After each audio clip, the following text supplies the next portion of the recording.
বিশ্ব ক্রিকেট এখন শুধু ব্যাট বলের লড়াই নয়, বরং রাজনীতি, নিরাপত্তা আর অর্থনৈতিক হিসাব নিকাশের জটিল সমীকরণ। সাম্প্রতিক সময়ে একের পর এক টুর্নামেন্ট ঘিরে ভেন্যু বিতর্ক, নিরাপত্তার শঙ্কা ও কূটনৈতিক টানাপোড়েন ক্রিকেটকে ফেলেছে অস্বস্তিকর পরিস্থিতিতে। ঠিক এমন বাস্তবতার সামনে এলো বাংলাদেশকে ঘিরে বিশ্বকাপের গুরুত্বপূর্ণ প্রশ্ন: কোথায় খেলবে টাইগাররা? বিশ্বকাপের ভেন্যু হিসেবে ভারতের নাম চূড়ান্ত হলেও সেখানে খেলতে অনীহা প্রকাশ করেছে বাংলাদেশ ক্রিকেট বোর্ড। নিরাপত্তা ও পরিবেশগত দিক বিবেচনায় ভারত নয়, বিকল্প ভেন্যু হিসেবে শ্রীলঙ্কা বা অন্য নিরপেক্ষ মাঠে ম্যাচ আয়োজনের প্রস্তাব দিয়েছে তারা। বিষয়টি নিয়ে আন্তর্জাতিক ক্রিকেট কাউন্সিলের সঙ্গে আলোচনা চলছে।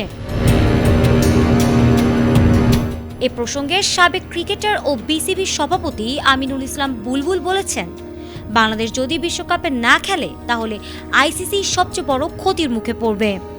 বাংলাদেশ দলের ম্যাচ না থাকলে প্রায় 20 কোটি দর্শক হারাতে পারে আইসিসি, যা সম্প্রচার, বিজ্ঞাপন ও টুর্নামেন্টের জনপ্রিয়তায় বড় ধাক্কা দেবে।